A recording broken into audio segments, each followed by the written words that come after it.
I'll admit everybody.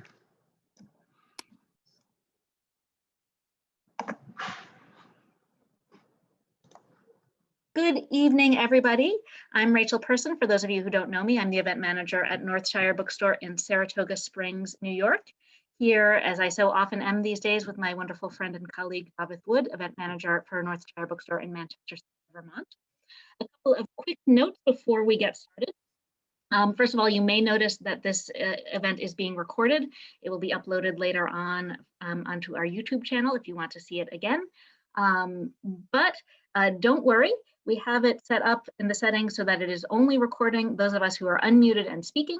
So by staying muted, you will not be in the recording and you will not be recorded for posterity onto YouTube. So you can have your camera on if you wish, and you will not be picked up in that recording. In light of that, please use the chat for any questions that you might have for our authors tonight.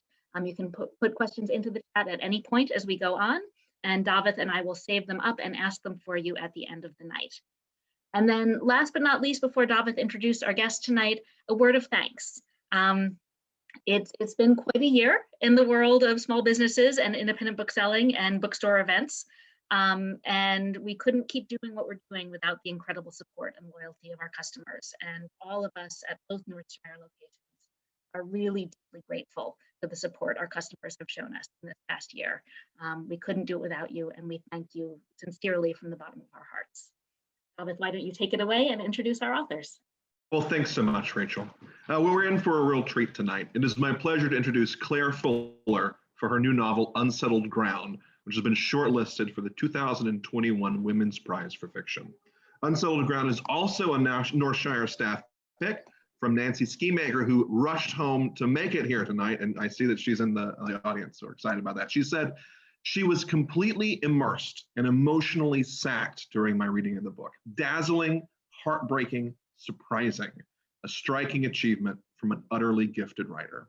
And we are very lucky to be joined for this event by Vermont's own Robin MacArthur, whose story collection Half Wild was another Northshire staff pick and won the 2017 PEN New England Award for Fiction and was a finalist for both the New England Book Award and the Vermont Book Award. Her latest, the novel Heartspring Mountain, is now available in paperback. Please join me in welcoming to Northshire Bookstore, Robin MacArthur and Claire Fuller. Thank you so much. Thank you, Rachel and Daphne. I love Northshire Bookstore. I can't wait to come back and peruse the shelves there and buy an extraordinary number of books for my children. I never walk out of that store without buying at least 10 more books than I thought I would. It's an incredible store and I'm so grateful for it, especially in our rural state of Vermont and across the border. And it's such an honor and a privilege to meet Claire. We became Instagram friends a few years ago, and I follow all of her book recommendations and her beautiful posts. And I love how these relationships can actually build over social media. You know, I think social media has a lot of downsides in our lives, and it also has a lot of positive aspects that have enriched my life living in a rural place very much, and connecting with other writers over Instagram and Twitter has really been an important part of my life. So I love Claire's books. I read Our Endless Numbered Days and just devoured it several years ago, and then Swimming Lessons, and was absolutely thrilled to get an early copy of Unsettled Ground, which has a gorgeous cover. I hope you're happy with your cover, Claire. It's gorgeous, yeah. It's gorgeous, yes. I loved, I think the word immersive was just used to describe it, and that's very much how I felt. I fell into the first couple pages, and I read it over the course of 2 days, ignoring my children, which is always the sign of a good book. I loved these unusual and haunted siblings. The characters felt incredibly real to me, and I loved this really tender rendering of place. I'm a very place-based author, and respond to work that has a real rich and tender rendering of the natural world and characters' connection to the natural world. And I just felt all of that lushness immediately in this book. And despite it being beautiful and having this rich sense of place, it also is incredibly propulsive. And later, I want to talk to you about how you do that and how you build mystery and intrigue into your novels. But I wonder if we could start out just by, I know you want to read a little bit later, but maybe just start out by telling us where the inspiration for this novel came from for you. Yeah, so it was place. So it's quite interesting that, you know, you talk about place and land, because that is really important in this book, and that's really where it started. Lots of my books, I think, start with place and a person in that place. So this was my son, who is almost 26. He came across a caravan in the woods not too far from where I live. And I think a caravan for you over there is a camper trailer. So something that is towed behind a vehicle, doesn't have an engine of its own. And caravans in England are universal. Loads of people own them. They are almost a kind of cliche that people use to go on holiday with their families. And so there are lots of them, and sometimes they do get abandoned when they no longer go and they start falling apart. So my son found one that had been abandoned and left to rot, more or less, in some woods not too far from where I live in Hampshire in England. And he found it, and he said, "You've got to come and see this, Mum," because he knows that I just really like weird places and interesting places. So we went out to the woods, and he was right. It was a fascinating place. So much like the caravan that appears in the book, it was a very small caravan, slept probably just 2 people. It had once been white, but under the trees and just in the kind of undergrowth that it almost was in, it had almost turned green. The windows had been smashed, it had been vandalized, the door was hanging off, but somebody obviously had been living there at some point, because there was just kind of stuff they'd left behind, old bedding and just a pair of shoes, that kind of thing, and it was very smelly. But it just started making me think, who would have lived in this place?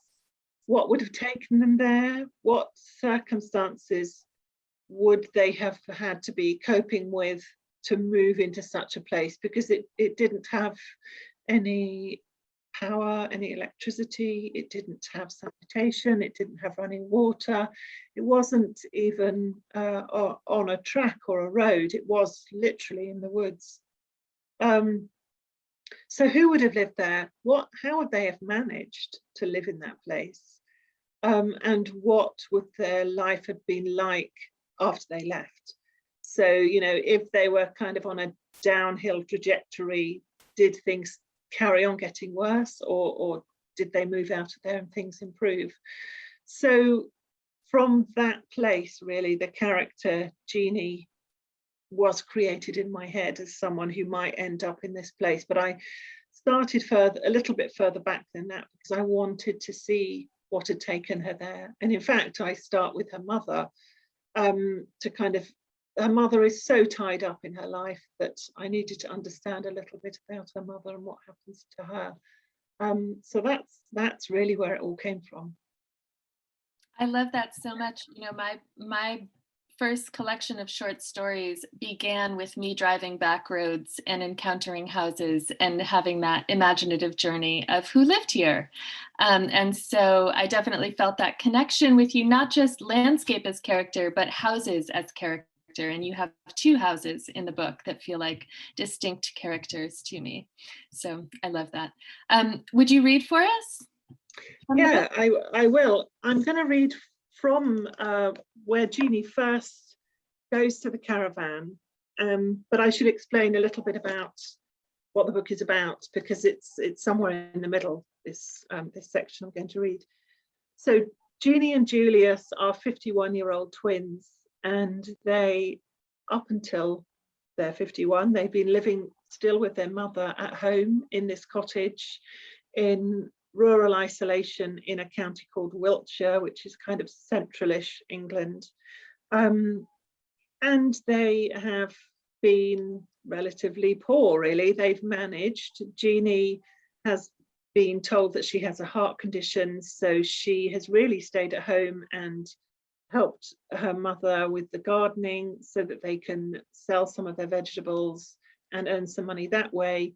And Julius has gone out for a few odd jobs to bring in a bit of cash, but he has very acute travel sickness, so finds it hard to go in any vehicle. So he also doesn't really have very much work, but they've managed. But after their mother dies, which is right at the beginning of the book, so it's not really a spoiler, they learn that she has accrued all sorts of debts that they weren't anticipating. They don't have, it turns out there isn't any money in the house. They don't have bank accounts, so there's no savings. They have very little technology, and they are evicted from their cottage because they discover that the cottage they believed was theirs and they could stay in rent-free. It turns out that there was rent to pay. And so Julius says that he has found somewhere for them to live. And he does have a job when they're about to move into this place. And so he gets this guy called Ed to take Jeannie there with her dog called Maud in his pickup with their belongings. So this is the point that I'm going to read where the caravan kind of comes into the story. Jeannie lets Maud out of the pickup and the dog runs off, nose lowered, and then she gets out herself. The narrow path of trampled weeds that Ed went down leads further into the thicket, dense with holly and more alders and nettles. There is birdsong, blackbird and robin, and the football rattle of a magpie. In the distance, Jeannie can hear the intermittent drone of wheels on tarmac from the main road. She passes a scorched circle with a couple of logs for seats and a few blackened cans.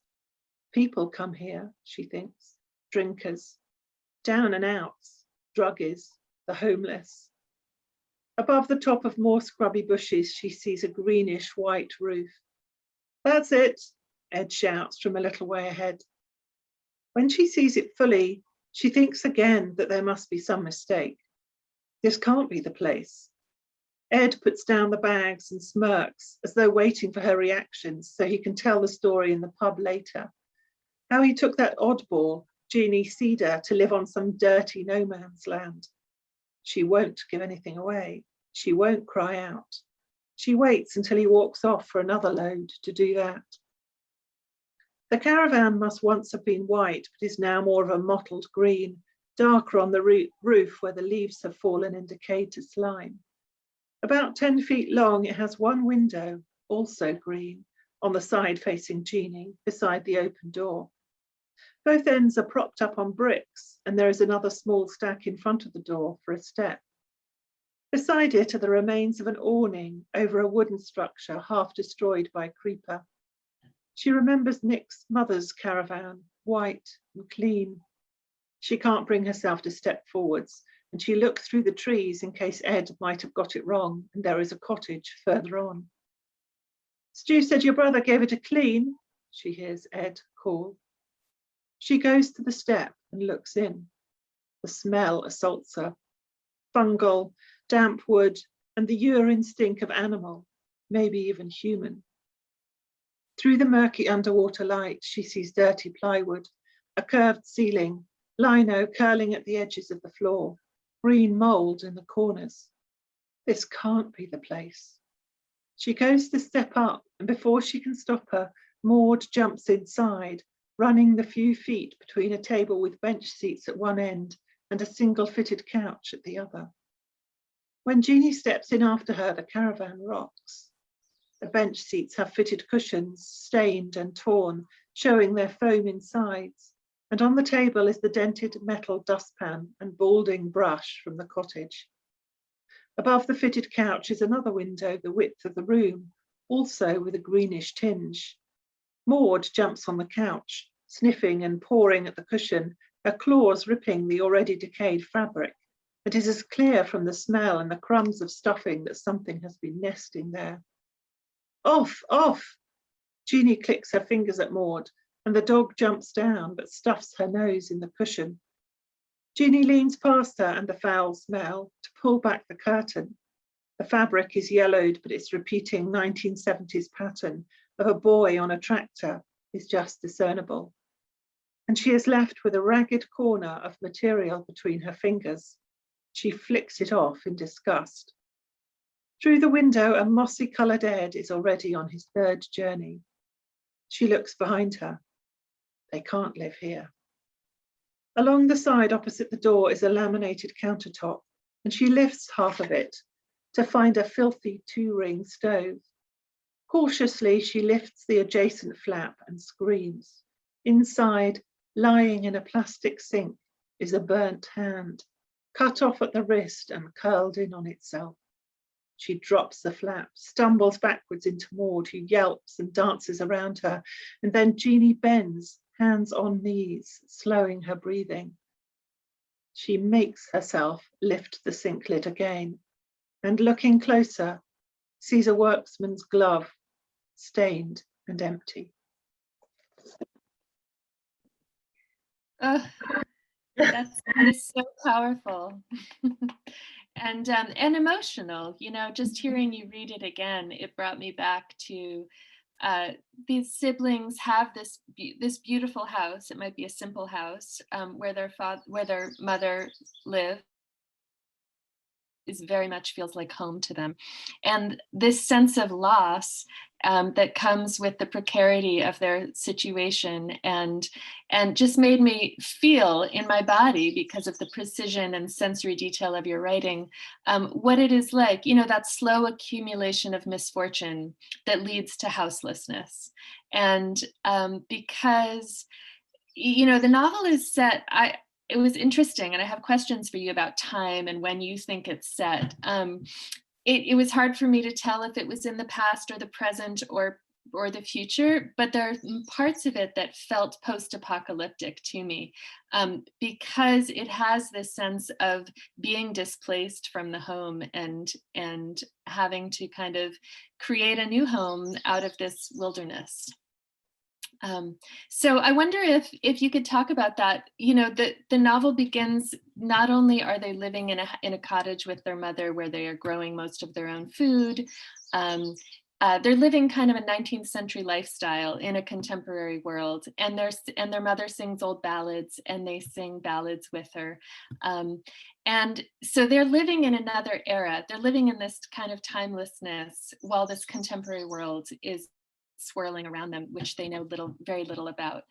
So I'm curious why you were drawn to that tension and that contrast for these characters. I think it is quite interesting, and when I started out writing Jeannie and Julius living in that situation, I don't write with a plan, so it wasn't as if I thought, well, I want to have that contrast. It's just I started her in this cottage, and it was a very very basic cottage that they had to live in. Although, you know, there's slightly idyllic. They have their garden, they have their chickens, they do manage, and in fact, you know, I don't know why I placed her there, except I grew up in a thatched cottage. You know, I lived in a cottage with a very little staircase that they have. When I moved in as a child, we had an outside toilet still, but that was the 1960s. I mean, this is, as you say, set in 2019, I think it is, or is it 18? Anyway, contemporary really. But I thought it would be really interesting if they live this kind of life, not always out of choice, but out of lack of education and lack of choices, and therefore, you know, not very much money. So they can't afford a television, they can't afford to all have mobile phones. You know, Julius just has his phone. But, you know, making them live like that, and then they have survived in this bubble with their mother, I thought you know, as soon as she dies, they suddenly have to deal with the outside world and all sorts of issues, you know, officialdom and their neighbours and money and transport and technology and all sorts of things. And that contrast to me was quite interesting. It feels a little like, although they're 51, this is a coming of age story. You know, these adults, late middle-aged adults, are suddenly having to learn about the world and navigate it. So I played with that contrast very deliberately. Yeah, and I loved it. And I think that even though I could tell it was set in the present world, it was that sense of, you know, is the way of living in the past our future? That question felt present to me throughout the text. Yeah, I mean, that's, you know, your comment about it feeling post-apocalyptic. I can kind of see what you mean by that, because, you know, if everything went wrong in the world, this is what we might have to revert to, you know, by growing our own vegetables and having chickens and very little communication technology. Yeah, I can see that. And I loved the inclusion of these ballads and this family that plays music together. I come from my grandmother was a ballad singer, and my family plays music together. So it was very touching. And I loved how, you know, there's a very complicated mother character at the helm of this story, but there is a lot of love between these siblings when they're playing music together, and music becomes the way that they are able to communicate with each other most fluently, it seems. And so I just wonder about that inclusion of music and making that part of this. Yeah, what that was. I think you're absolutely right. Jeannie and Julius do communicate through music, and there's even one point, I think it's at Dot's wake, when there's a room full of people and Jeannie wants to get Julius's attention, so she plays the guitar in order to kind of call him to her, because it's the only way that she can make him come. So they definitely do that, and at other times when they play, they both kind of understand exactly when to finish the song, how it's going to change, because a song, if you're not following music and they don't read music, it's just they play songs that they've learned from their parents.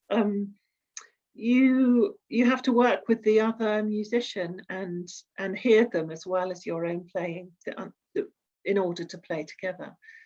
But the idea of them being folk musicians really came because when I'm writing, I listen to music, and usually I find myself a playlist. I work out which artists I'm going to listen to or which albums, and then when I've worked that out, I listen to it for the time it takes me to write the novel. So for 2 years, I might listen to the same set of albums just over and over and over. So they almost kind of feed in to what I'm writing and help set the tone of the novel that I'm writing. The music somehow has to match the tone. But with Unsettled Ground, it took me quite a while to work out what was the right music, and I started listening to all sorts of things, but none of it was quite right. And then I came across an old English folk song called Polyvorn, and I listened to the version. There's lots of different versions online, but I listened to the version sung by an American singer called Tia Blake, which if anybody's interested, you can look that up on YouTube. So there was that song, and at first it is a song with a very strong narrative. It's about a man who goes out hunting, and he shoots his lover by mistake because he mistakes her for a swan. And I was kind of thinking, could I write this as a novel, this whole story? But for various reasons that didn't work. But the song kind of became embedded in my head, and the lyrics are in the book, and Jeannie and Julius sing it almost as a refrain throughout the book. So there was that one track, and then there was another by my son, Henry Ailing. I'll give him a little plug. He's henryailing.com if anybody wants to go and look him up. And he's a musician, he's an acoustic guitarist, and I listened to a lot of his music, and he was still living at home when I was writing the novel. He's now moved out. And if he's not kind of working to earn some money, you know, gardening or whatever else it is he does, if he's at home, he will play his guitar for, you know, 8 or 10 hours a day. That is kind of what he does and who he is. And so as I was writing, that music would be in the room next door, and I would hear it. And I would often, he would come into my room and sit on the day bed behind me and say, listen to this song, Mum, I've just written this new song, or what do you think of these lyrics? And we would discuss the words. It was so much a part of writing this book, his music. And then there was one song that he wrote called We Roamed Through the Garden, that in kind of the connection with the land that we've touched on also seemed to work for the kind of book it is. And so I listened to a recording that he had made of that. And so I listened to those. I got down to 2 songs that I really listened to for 2 years while I was writing this novel. And both of them the lyrics make it into the book. So Henry very kindly let me use his lyrics in the novel. But more than, I think, communication between Junie and Julius, I think the music does a couple of other things, in that Jeannie has had very little education. She is more or less illiterate, can't read or write, but I wanted to show that she was capable of great learning and great skill, and that I wanted to give her something that was hers and that she was really, really good at. So when Junie plays and sings the guitar, people stop. When she plays the guitar, when she sings, people stop and listen. So it was useful in that way, but also it is quite a sad book, and lots of bad things happen. So I hope that the music lifts it for the reader and for the characters, and even for me while I was writing it, really. I love that. I also make a playlist for my books, which again sets the tone and becomes part of the character development for me as well. So yeah. That's really interesting. And is your playlist one musician normally? No, it's usually about 10 different songs for both books and for the new book I'm working on. So, you know, and I just put those on repeat, and they weave together when I'm driving in the car and feed into the story in my subconscious mind. And yeah. That's because I've also heard that lots of writers, you know, when I say that I do this, some of them can listen to music that has no lyrics, but often writers say, oh, how can you write and have listened to music that has lyrics? So does yours have lyrics? Mine have lyrics, yeah, and sometimes I listen as I'm writing, and sometimes it's just I listen around the writing process so that it feeds the work, even okay. Putting words on the page. Yeah. So this is a little bit of a other direction. The book is so beautiful. The writing is so precise. This is what Lauren Groff said. So sharply, so utterly brilliant that I found myself holding my breath while reading, dazzled by Fuller's mastery and precision. And it is so precision, such precision. These visceral details, the use of the senses, these really vivid scenes that you feel fully immersed in. And yet you are able to create a very propulsive narrative arc. There are mysteries that are simmering below the surface. And so I'm really curious, as a writer who struggles with creating that sense of mystery in my own work, where does that come? You said that you're an intuitive writer, so you start without knowing where you're going. Do you weave that mystery in, or does it unfold as after the fact, or does it unfold as you're writing? It usually unfolds as I'm writing. And often I think I'm going to write a novel with no mystery in it because I don't want people to think you know, although I'm writing for myself rather than other readers, but I don't want people to think, oh, well, I guessed that, because for me, I like having the mystery in it, but I don't want it to be all about the mystery. And I think maybe with Unsettled Ground, that compromise finally works, I think, in this novel. Some of the others, perhaps the mystery was almost too strong. Whereas for me, I think in Unsettled Ground, although sometimes the reader might not guess what the mystery is, or you know, the lies and the, you know, those kinds of things that come into it. I think for me, it was more about the characters not knowing.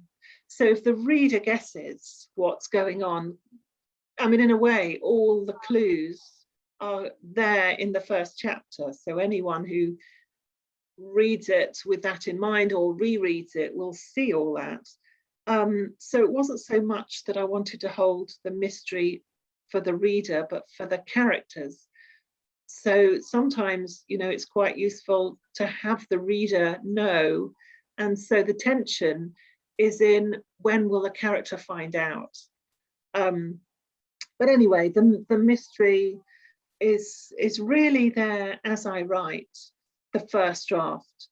And it comes by, you know, if I just kind of let it go and not worry about who is this person and what they're saying. Sometimes people will come into a room in a scene and I won't know who they are, and they'll say something and I'll think, oh, who are you? I don't know what this is. I don't know why it's there. And I almost kind of get cross with the narrative. But I also have to trust that and just keep it in, not delete it, let it sit there. And then I think there's some kind of subconscious thing that goes on that, you know, that might happen in chapter 2, and by chapter 30 suddenly the resolution arrives, what that meant. And it's quite a mysterious process. I don't really understand how that works, but it does seem to work. You know, it's almost like, well, there's a plot hole at the beginning because somebody says something happens that I don't understand, and therefore the reader perhaps doesn't understand, but suddenly the solution is created as I write.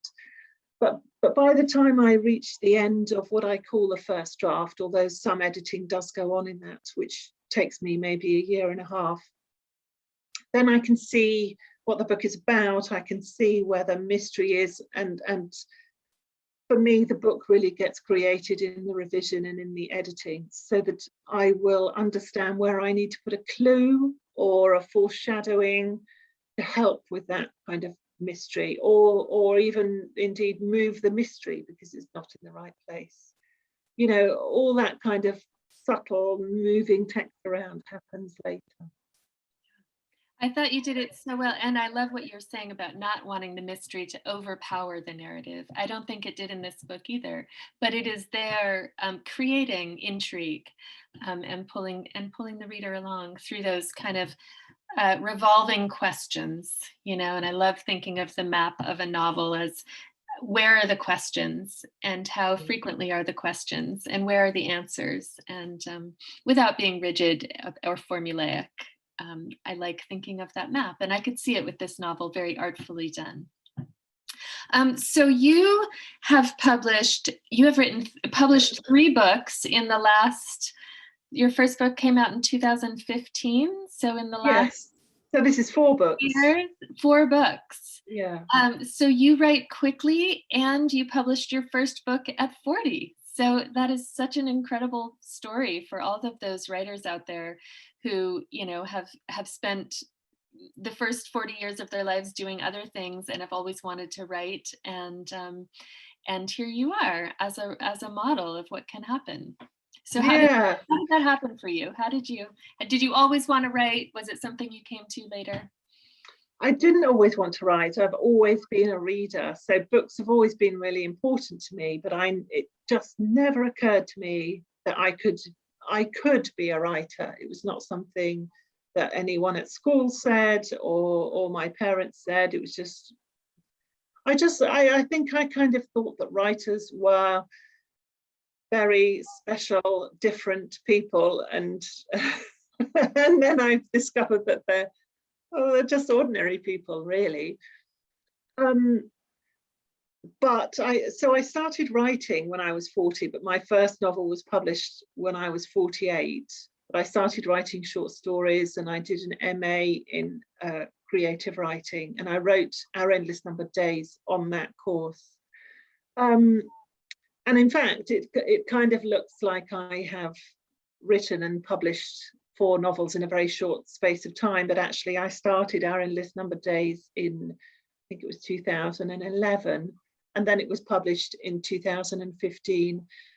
And what I try to do is, when my UK publisher, and in fact Tin House, I think in the US, they might have bought it a little bit later, but Penguin bought it in the UK, and then I knew it wasn't going to be published for something like 19 months, because certainly with larger publishers, that process is so painfully slow, and I'm quite an impatient person, and you know, I've sold this book, I've written this book, just publish it. But in order to try and overcome that feeling, I thought, well, what am I going to do? I might as well start writing the next one. So my plan has always been to finish the first draft of the next novel before the previous one is published, or as it comes out. That is my own personal deadline. So Swimming Lessons was my second novel, and I had finished the first draft by whatever date it was in 2015 when Our Endless Numbered Days was published. So that's why it looks like I have written very many books in a very short space of time, whereas actually it's been 10 years. 4 books in 10 years is still it's not bad, I guess. Yeah, so I started writing short stories, and really it was because I was looking for some kind of challenge. I'd been doing these art projects with my husband, which were really out of my comfort zone, very kind of public art projects, short-lived photographic things, which were terrifying to do because they were in public, but then having done them, that sense of achievement was so amazing, and I was on a high for ages. And I was looking for more of those, and I found in my local library a thing they called a short story slam, which anyone could sign up for. And you had to write a short story in which you would then read out to a paying audience, and it had to last no longer than 5 minutes. And so I signed up, and I wrote my very first short story. So I was around about 40 then, and I read it out, and the audience also voted on their winner. They chose the winner, and the winner got a share of the takings from the door. And of course, my first short story did not win. It was a very bad short story, and I'm sure I read it very, very poorly. I'd not done any public speaking. I'd not read anything out. I, just hadn't done that at all. I had been a reader, but I had not ever really thought about how a novel is created, or the structure of it, or what you could do with it. I hadn't analysed writing in that way.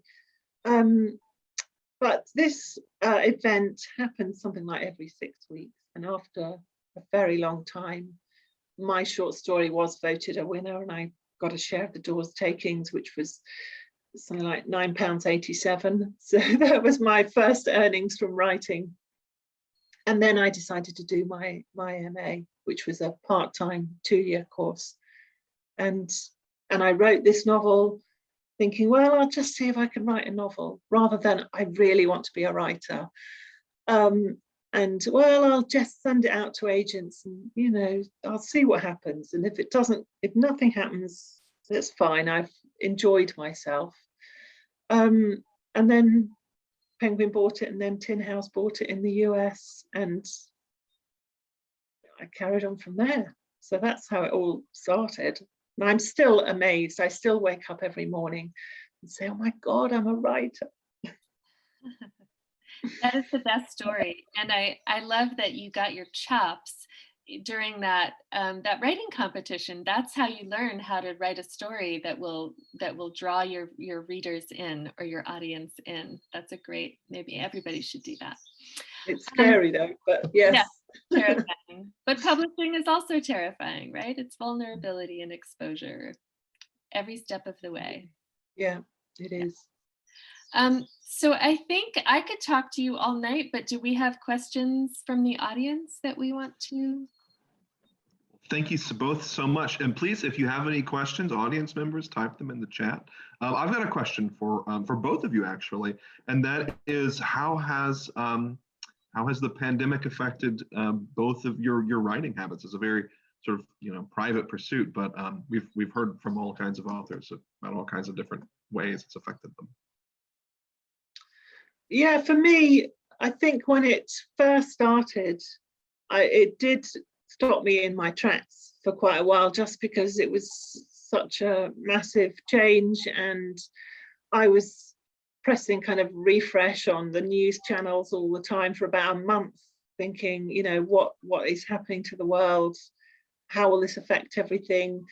Does anyone even need books anymore? Will anyone be bothered about writing? Is this a worthwhile thing to do? Shouldn't I be out there saving lives? Not that unless pens and papers save lives. But I mean, in a way, I'm not sure they save lives, but I came to the realization that people do need stories, and this is what I do, and this is what I can do. So it took me a little while to think, this I can't affect the world in a big way. There are small changes I can make, small things I can do. I can stay at home and all that stuff. But so I just got on with writing eventually, but maybe it took me a month or 6 weeks to get my head around it. Yeah, similarly, during the first few months, I was home with my children. The first 5 months, I was home with my children full time, and so not a lot of writing happened. But once they went back to school, I think I'm in a writing group with a group of friends, and we all finished books over the last 6 months because there were no distractions. We just buckled down, and my kids were able to be in school 4 days a week, which was the miracle that made that happen. But so I was able to finish.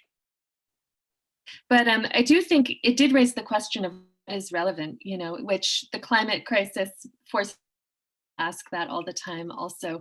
But I think this year it became very clear how much people need books for comfort, for pleasure, to shift the collective consciousness, to feel connected to other humans, to not feel alone. And so I think it actually resolved a lot of those questions for me about the relevancy of writing. I realized, what?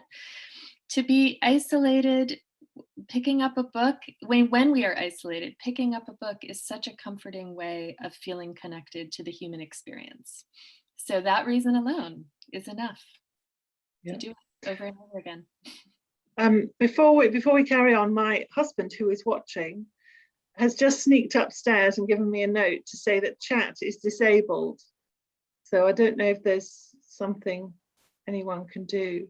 I don't know. Okay, I will fix that. Sorry, that was a change in our settings from a school visit we did last week where we were keeping the kids from chatting, and I thought we had turned it back on, but I guess we hadn't. It's quite useful to have him watching. Yes, thank you to your husband. Thanks, Jim. Very, very helpful there. If anyone has a question, they can hit the little raise their hand button, and we can do that as we get this snafu. I think I should have it back on. So someone brave, give that a try if you don't mind, and let us know. And thank you, Claire, to your husband. And I actually have a question while everyone is typing, hopefully. Claire, you mentioned that you have that you try to draft your next novel before the current novel comes out. Did you manage that this time? And if so, can you tell us anything? And if you can't, that's okay.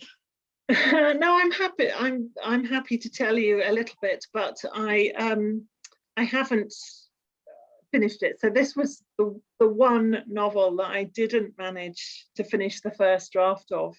But I'm about, I don't know, 2/3 of the way through or so, something like that. But I started it well, I started it as soon as I'd finished Unsettled Ground. So that was, I think, October 2019. And a friend of my son's had recently gone into what we call a flu camp, where you sign up for a flu trial, and students often do it here. And you're given the flu and you're given a vaccine, and you have to sit in a room for 2 weeks and see if you get the flu. So it's testing the vaccine, and you get paid, you know, £4,000 for doing it. And I thought, oh, that sounds really interesting. I actually signed up to do it myself and was rejected because I had too many flu antibodies. But that was kind of part of my research, rather than I, you know, was particularly worried about earning the money. I just thought, yeah, how does this thing work? And I thought for this idea was that a group of maybe 5 people would be in this clinic having the vaccine and the flu, and what happens if there is an actual pandemic that starts happening on the outside. So, and then 4 months later, an actual pandemic starts happening. So that was kind of a little bit freaky. But also because I do want to still write about the land and people's connection to land, and I can't imagine writing a novel that is only set in, you know, in a very claustrophobic interior. I also have the main character, she visits in her mind Paxos, a Greek island. So there's lots of Greek stuff going on, and she's a marine biologist studying octopuses, and I'm a little bit octopus obsessed. So there's kind of all that stuff going on. But because I don't plan, I don't even know how it ends. You know, it's just that's the situation. But I was, for a long time, I was thinking, do I continue with a pandemic novel? Will anyone actually want to read a pandemic novel? But we'll have to see. I mean, in a way, it's not so much a pandemic novel because it's not about them on the outside surviving a pandemic. It's about isolation again, in a way, and being able to survive with very few people who are strangers. So that's what I'm writing. That sounds very exciting. I can't wait to read it. And I love the contrast between that and the octopus, you know, scenes in Greece. I feel like that could feel claustrophobic, but then you have this incredible, rich landscape to contrast the interior scenes with. So. What about, can I ask Robin a question? Are you writing? What are you working on? I have completed my next novel. It is inspired by the beautiful quarries in Dorset near Northshire. Okay. And it is set during the Trump years, and I would say is about how the chaos of the exterior shapes the psychology of these characters who I'm writing about. So it's mothers and daughters coming of age, marriage, a road trip. I'm excited by it. So. But yeah, it is finished, although as I was rereading yours, Claire, I thought about your weaving of those propulsive little clues and foreshadowing touches, and thinking about how I could weave a little more of that into mine. So they're never finished, are they? There's always not until someone drags them away from you. It's enough, send it off. We've got a question here from Kathy. She says, I don't want to give anything away for those who haven't read the book, but why did you have Julius end up the way he did? Oh, how do I answer that without giving away the ending? Because, well, I don't know that I can answer that without saying what happened. So a terrible accident does befall Julius, and that was, I guess that ending came to me quite, you know, as I was approaching it. Often by the time I'm 3/4 of the way through the novel, I can see all sorts of options for the ending, and you know, I'll try all sorts of things sometimes. And I had a plan for Jeannie to commit this crime or accident, and then I was doing some research, and it turns out that if I had her do that, she would have had to go to prison, and the book would have kind of carried on for another 20,000 words, and there would be a whole kind of second novel after it, really. So that wasn't an option.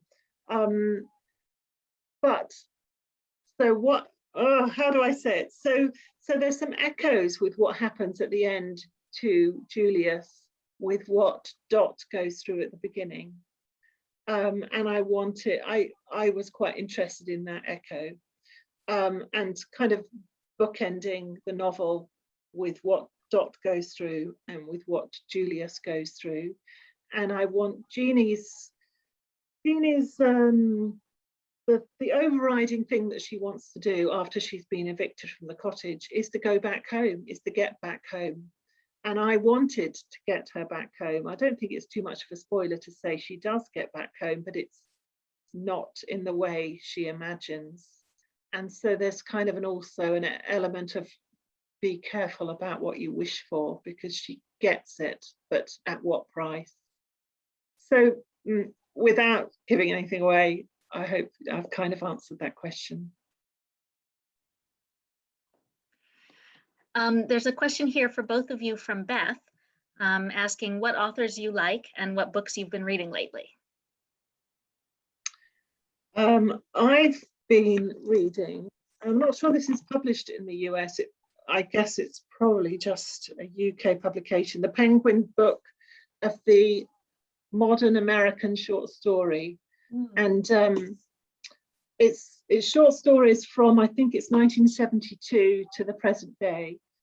And I got it because there's a friend of mine who I follow on Instagram as well, called Lonesome Reader, Eric Anderson, and he and his partner read each other a short story every evening from a collection or an anthology, and just do that because it's a lovely thing to do. So I thought that just sounds like such a good idea. So my husband Tim and I have been reading each other before we go to sleep one of these short stories from this book, and then also, perhaps this is slightly mean, then rating them at each story out of 5 to decide whether we agree, which ones we like, and discussing them. So it's kind of like a little mini book club or a short story club.